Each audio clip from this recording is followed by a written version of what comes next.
Bonjour, salut chez vous, j'espère que vous allez bien. Moi, ça va très très bien par la grâce de Dieu. Bienvenue à votre nouvelle émission, Pasteur, j'ai besoin d'une réponse. En tant que chrétien, de fois on a des questions très difficiles où on se retrouve dans des situations très compliquées. On ne veut pas s'exposer pour ne pas que les réponses que nous recevons soient contre la parole de Dieu. D'où la création de cette émission. Je ne suis pas seule, je suis avec mon mentor, mon père spirituel, mon pasteur, qui va répondre à toutes ces questions en se basant sur la parole de Dieu. Le pasteur Oscar Twekala. Bonjour pasteur, Bonjour Nao. comment vous allez? Ah, ça va très bien par la grâce de Dieu. Je suis très contente de vous recevoir Et moi aujourd'hui. donc, j'ose croire par la grâce de Dieu, nous allons passer de moments merveilleux au Yeah, travers de cette émission. je suis sûre aussi. D'abord, présentez-vous pour les téléspectateurs. C'est un exercice très difficile, Je mais sais. je suis pasteur et par rappel, je suis dans l'apostolat, euh, auteur, euh, compositeur. Je fais un peu de tout et de rien. Donc, si vous allez dans Mm. les réseaux, vous pouvez aller peut-être avoir beaucoup plus de détails. Donc, ça, c'est là. Et je suis mari, père de famille. Donc, c'est vraiment la courte version. J'allais oublier, citer votre nom. Moi, ça allait me créer. C'est pas grave, c'est pas Je grave. te salue là où tu es à la maison, chérie. Moi, j'ai beaucoup de choses à dire sur votre présentation, j'ai beaucoup de choses à ajouter, mais bon, comme vous avez dit ça seulement, on va s'arrêter J'espère que ça ne là-dessus. sera pas au travers de cette émission. Ça risque de prendre toute l'émission. C'est ça, c'est ça. Pasteur, qu'est-ce que vous pensez déjà de cette émission?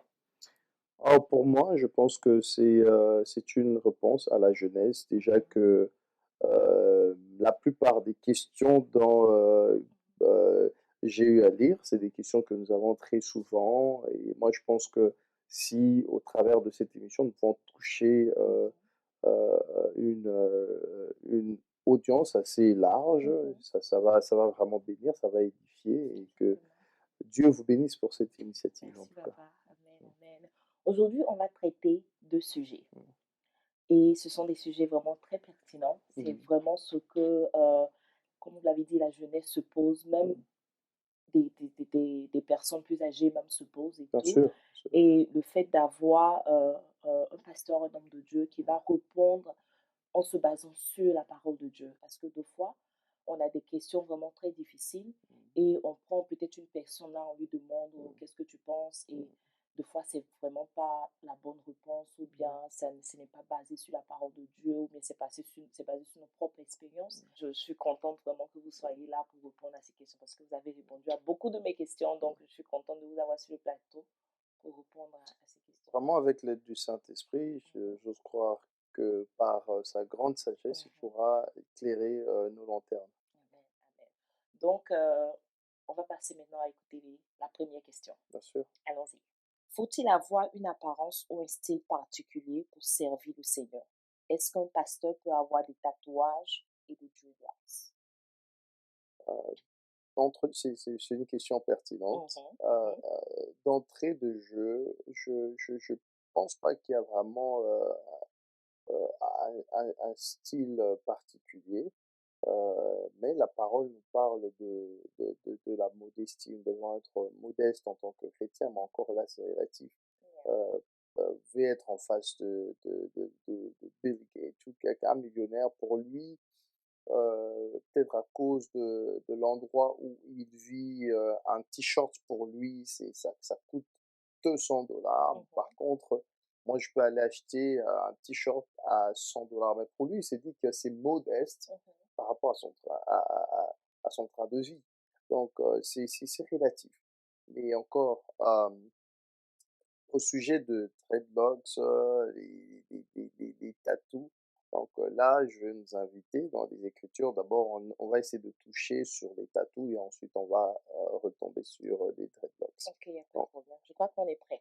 voilà. Je vous invite à lire dans les livres de Lévitique, Mhm, Lévitique chapitre 19, verset 28. La Bible dit, vous ne ferez pas d'incision dans votre chair pour un mort et vous ne vous ferez pas de tatouage.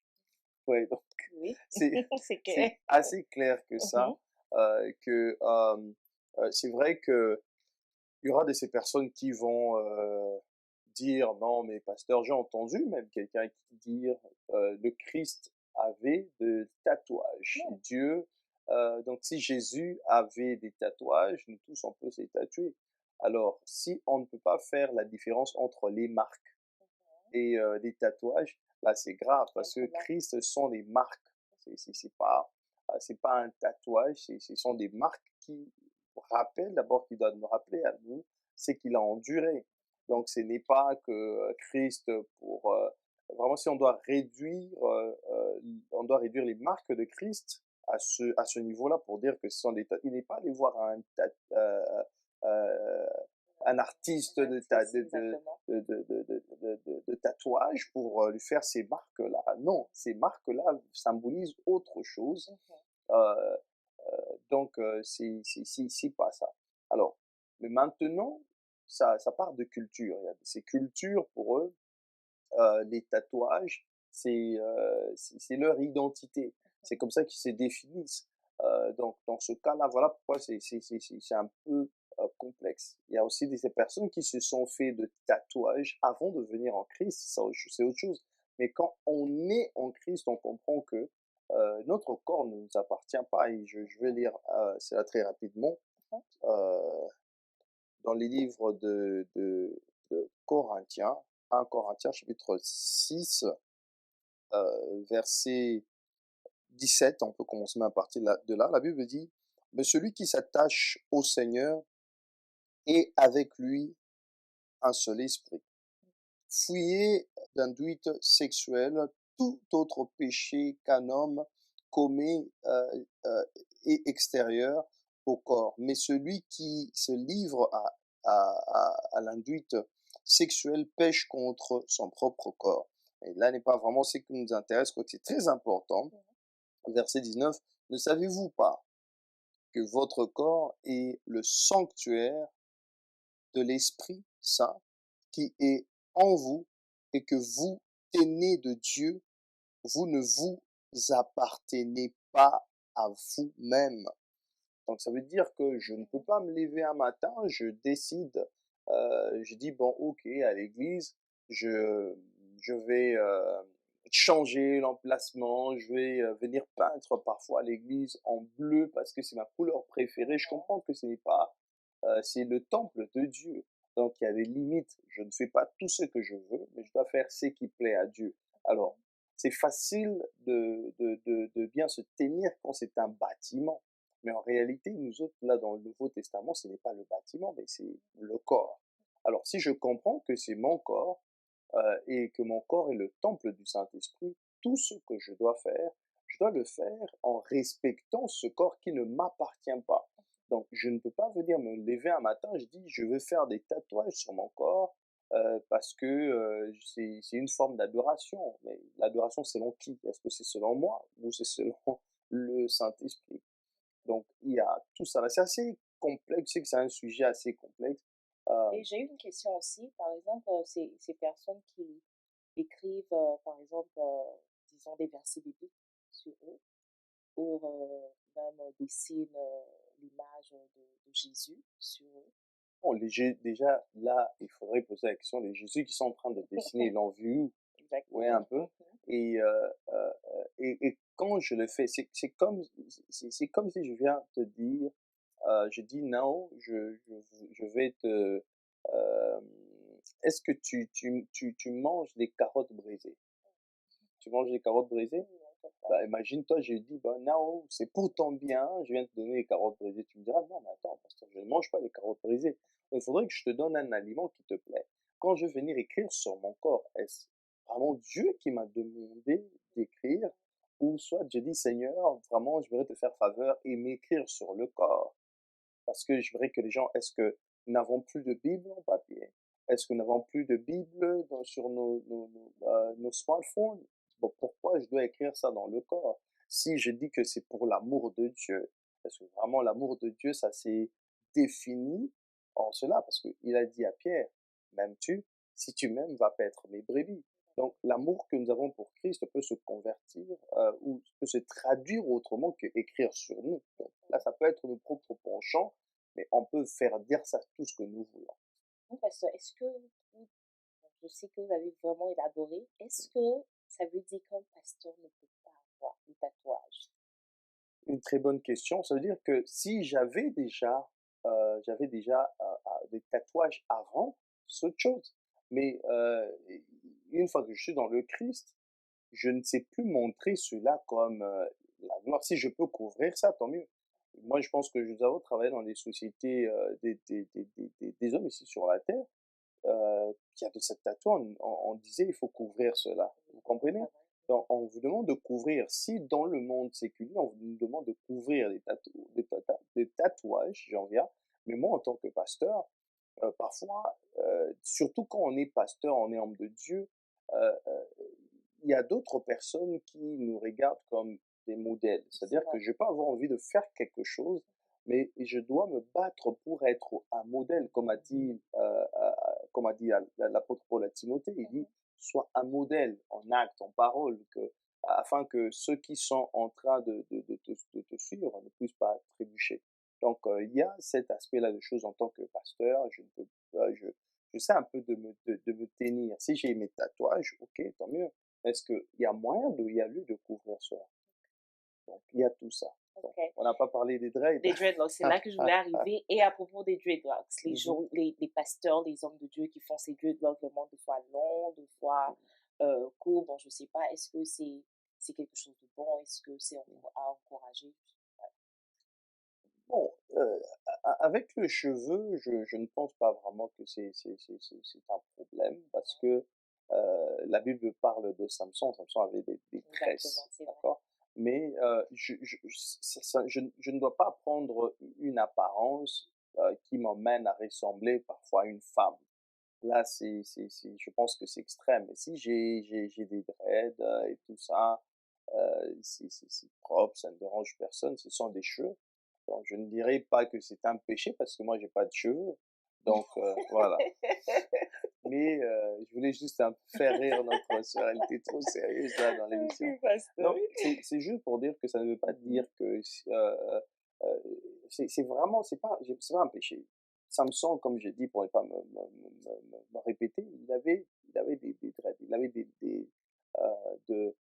cheveux. Mais ça devient un petit souci quand on est en train de suivre le mouvement Rastafarian, parce que c'est Ok. toute une religion, là-bas il y a autre chose dedans, donc ça dépend. Si je fais juste mes cheveux, je n'ai rien à voir euh, avec cette religion-là Rastafarienne, donc Ok. parce que si on doit aller là-bas aussi, je pense qu'il y a beaucoup à dire, il y a à boire et à manger. C'est vrai. Mais vraiment, c'est juste pour dire que je pense qu'au niveau de cheveux, il n'y a pas de problème. Mais si j'étais parfois un pasteur dans une église et que mes cheveux dérangent, ça dérange la foi des gens, je peux me surpasser et couper mes cheveux pour ne pas perdre la foi des gens. Mais si ça ne dérange personne, on peut être ici en Amérique, la culture, elle est autre. Donc on peut être aux Caraïbes, ils ont Mhm. une autre culture. Ou encore, je ne sais pas moi, j'ai vu des églises à la plage où il y a le pasteur qui est en culotte. Mais Mhm. si je venais dimanche en culotte, je pense que ce serait un peu compliqué. Donc, mais je pense que le plus important, c'est le message. C'est le message, mais aussi, comme j'ai dit, de la modestie. Mais il faut aussi considérer la culture Ok. et Ok. J'ai une question qui me vient. Est-ce qu'il y a un accoutrement, disons, défini pour un serviteur de Dieu? Est-ce que le serviteur de Dieu doit toujours être en veste?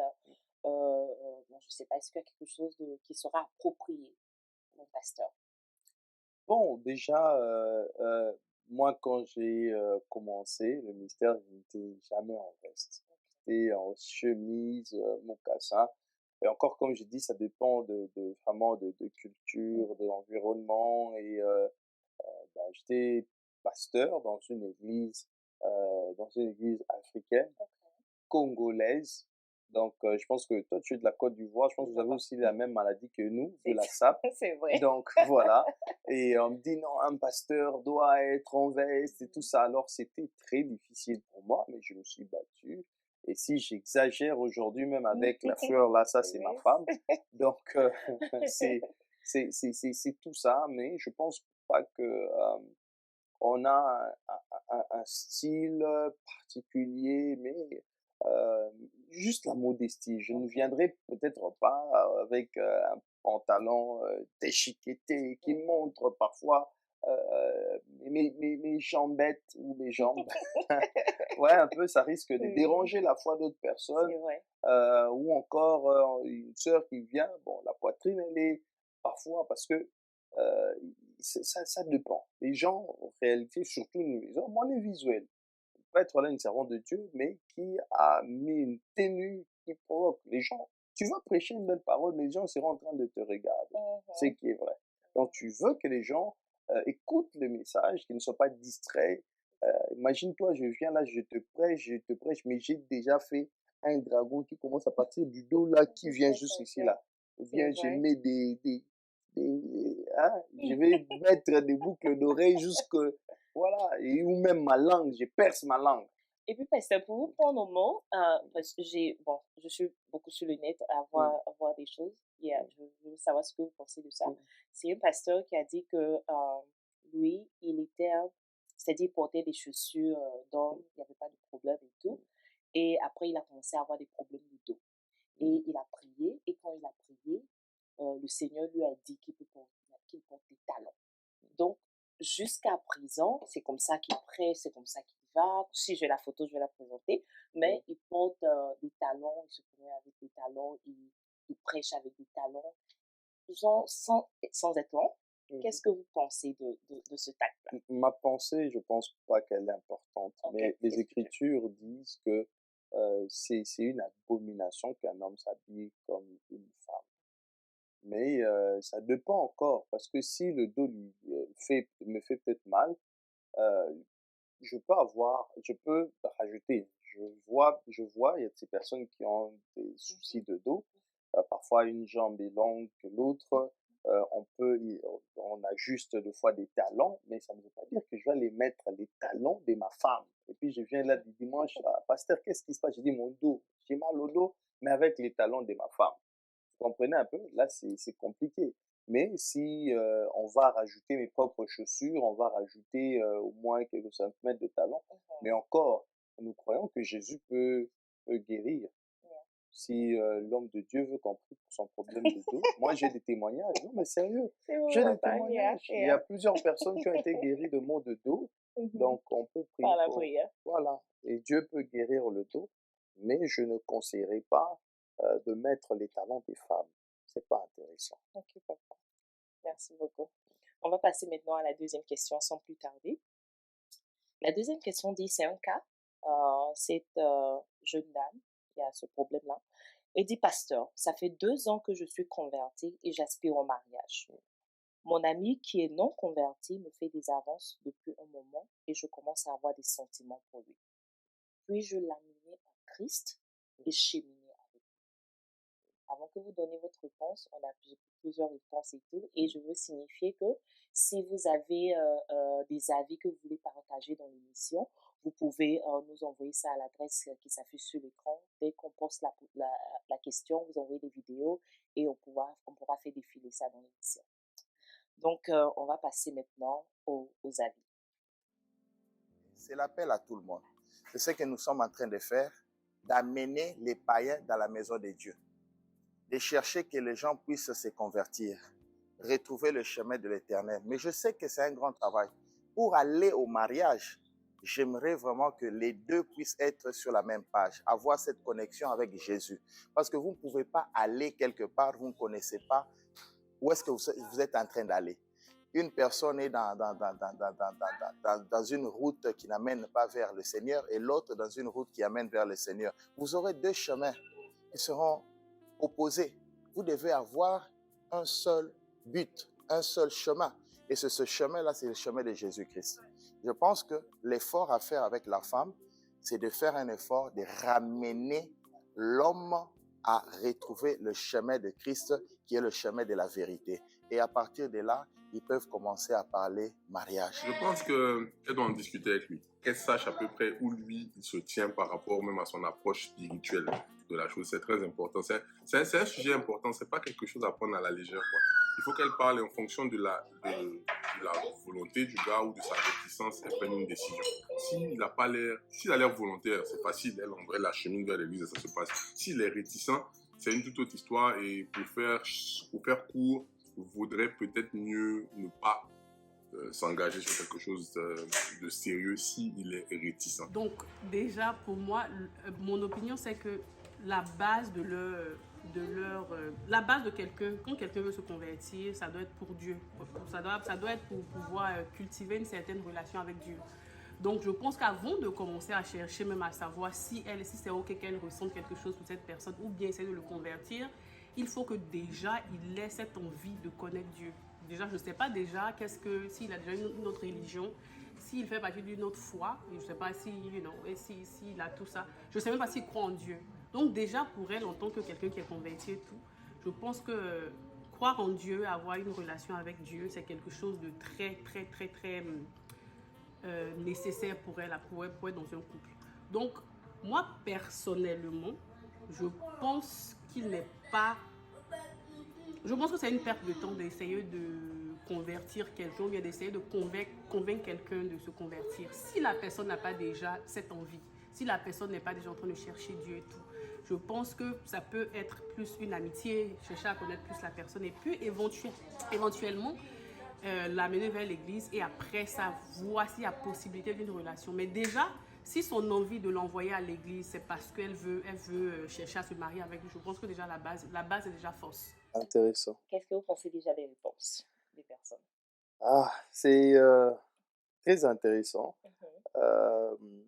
Je vais plutôt aller dans une... Il y a certaines personnes qui l'ont dit. Je vais simplement rajouter, ou pour ne pas dire que je vais emprunter une autre avenue. Je pense qu'au sujet du mariage, il faudrait vraiment faire très attention parce que le mariage, tu es marié, tu sauras ce que c'est. C'est pratiquement comme si tu veux prendre une chaussure qui n'est pas à ta taille. Donc, si je ne sais pas si ça t'est déjà arrivé, moi, plusieurs fois, je prends une chaussure parce que je la trouve belle, mais après, tu peux être là, au milieu, les gens sont là, tu prétends, tu as vraiment très mal, mais après, à un moment donné, tu vas les enlever. C'est ça. Donc, on n'avance pas avec, comme on dit en anglais, guessing, en devinant. Donc, parce que c'est un engagement à vie. Donc, il faut vraiment prendre ça très au sérieux. Et je vais lire une écriture et ensuite je veux partager avec vous. La Bible dit ceci, si je me trompe, ça va être dans 2 Corinthiens 6, 14. La Bible dit, ne formez pas avec les non-croyants un attelage disparate. En effet, quelle association peut-il y avoir entre la justice et le mal? Quelle communion entre la lumière et le ténèbre? Donc, c'est simplement pour dire que c'est que vous allez faire, et j'aime le mot que cette version a appliqué. C'est quelque chose de disparate. Ça ne va pas traîner. Ça peut être beau pour un moment, mais ça va disparaître. Parce que dans le mariage, la Bible dit que 2 personnes ne peuvent pas faire route ensemble s'ils ne s'entendent pas. C'est vrai. Parce que vous pouvez dire non, écoutez, je l'aime et tout ça, mais il ne suffit pas que dans le mariage, il n'y a pas que l'amour. L'amour, ça joue un rôle important, mais il n'y a pas que l'amour. Parce qu'à un moment donné, la femme voudra peut-être, ou l'homme, ou la sœur, c'était une femme qui a posé la question. Elle peut s'élever pour dire, je vais à l'église, mais l'homme dit non, on a un programme le dimanche, j'aimerais qu'on aille à la plage. Je dis non, si on doit aller à la plage, ça doit être samedi, parce que dimanche, pour moi, c'est important. C'est ça. Mais l'homme ne va pas comprendre ça il ne peut pas concevoir ça parce que pour lui, tous les jours, c'est normal, mais pour la femme, le dimanche est sacré. Bon, on peut tolérer, on va avancer, mais quand il y aura maintenant les enfants, la femme voudra faire comme les Écritures le disent, élever vos enfants dans les voies du Seigneur, et lorsqu'ils vont grandir, ils ne vont pas s'en détourner. Et quand la femme va vouloir partager sa foi avec les enfants, l'homme ne sera pas d'accord. Mais nous avons connu des cas comme ça où l'homme vient dire que non, nous devons laisser les enfants avec la liberté. Et quand ils vont grandir, ils vont, s'ils veulent devenir des papillons, ils veulent devenir des sauterelles. Ben, nous avons entendu des C'est vrai, histoires diverses. c'est vrai. Donc, c'est juste pour dire que je pense que c'est très important de se rassurer que la personne fait vraiment route avec nous. Alors, on peut se dire, j'ai entendu des histoires genre, bon, la personne va se convertir Oui, avec c'est le ce temps. qu'elle a dit en fait. Elle a Mhm, dit qu'elle veut emmener la personne à l'église, à mhm. Christ, et maintenant après ça, commencer à avoir une relation avec cette personne. Donc, et ce geste-là, l'emmener à l'église. C'est, ça peut, tout comme ça ne peut pas marcher. Mhm, Parce qu'en réalité, nous, on n'a pas ce pouvoir-là de convertir, c'est Dieu qui le fait. Dans la pensée de Dieu, si convertir cet homme-là, c'est dans 5 ans, est-ce qu'elle va vouloir attendre 5 ans? Parfois, c'est dans 2 semains. Je ne suis pas en train de dire à la sœur quoi mhm, faire. Si elle veut, elle peut tenter. C'est comme le mariage. Il y a quelqu'un qui a dit c'est comme jouer au loto. Vous voyez un peu? Donc, c'est euh, vraiment, si ça marche, alors on est content. Mais c'est difficile de dire je vais l'emmener à Christ et ensuite il va. Donc, non, c'est pas un projet. C'est Mais vrai. euh, Dieu est capable de tout. Le Mhm, Seigneur, je n'ai pas envie de décourager notre bien-aimé, mais mhm, c'est une aventure qui peut être difficile, vous voyez, mhm, tout comme facile, hein. Rien n'est impossible à Dieu. Je n'ai pas envie de déranger sa foi, mais j'ai mhm. dit juste que c'est quand même un risque de vouloir ramener quelqu'un à Christ et puis se mettre avec la Avec la personne. Et personne. si la personne, en découvrant Christ, elle comprend que, bon, l'amour de Jésus est tellement fort que moi, je veux devenir comme Paul, je ne me marie pas, je Oh, vais servir. on sait Voilà, jamais. Ok, on ne ok. sait jamais. Donc, parce que si vous avez quelque chose à dire à cette femme, Mhm. une réponse avec tout, c'est-à-dire résumé, en résumé, parler à cette femme et regarder la caméra, qu'est-ce que vous direz? Bon, je lui dirais que tout ce qui n'est pas le fruit d'une conviction est un péché. Si elle est convaincue que c'est lui, l'homme de sa vie, euh, et encore, elle doit être claire avec l'homme pour lui dire, écoute, moi je t'aime, mais ma foi, elle est importante. Et voir un peu si, essayer de voir si vraiment il est en train de répondre, parce que ces personnes, il peut donner des signes qu'il va se convertir déjà, pas pour toi, pas pour vous, je ne vous connais pas personnellement, donc pas pour vous, mais il va se convertir pour le Seigneur. Parce que si il se convertit pour vous, il peut se déconvertir encore pour Ouais. vous. Donc c'est dangereux. Rassurez-vous qu'il y a l'amour du Seigneur en lui quand vous regardez, parce qu'il y a ces personnes qui sont païens, mais ils ont l'amour de Dieu en eux. Alors, si ce dernier a l'amour de Dieu en lui et il est en train de donner, il est en train d'accuser de signes de conversion, alors je vous conseillerais d'aller. Mais s'il n'y a aucun signe, si c'est plutôt vous qui le forcez à venir au Seigneur, je vous déconseille d'aller sur cette aventure. Il y a plein de bel hommes chrétiens aussi. J'en connais plein et je salue tous les célibataires de mon église. Donc, mais vraiment très sérieusement, je sais que ce n'est pas facile, je ne peux pas prendre ça à la légère. Ma sœur, je prie pour vous, que le Seigneur puisse éclairer votre lanterne, qu'il puisse vous guider à ce sujet-là et surtout du mariage, puisque c'est important. Amen, amen. Je sais que c'est pas rentré dans les oreilles d'un sou. Et vraiment, merci, pasteur, pour toutes ces réponses et tout. Oh Seigneur, Je pense que c'est juste ces deux sujets-là qu'on a aujourd'hui.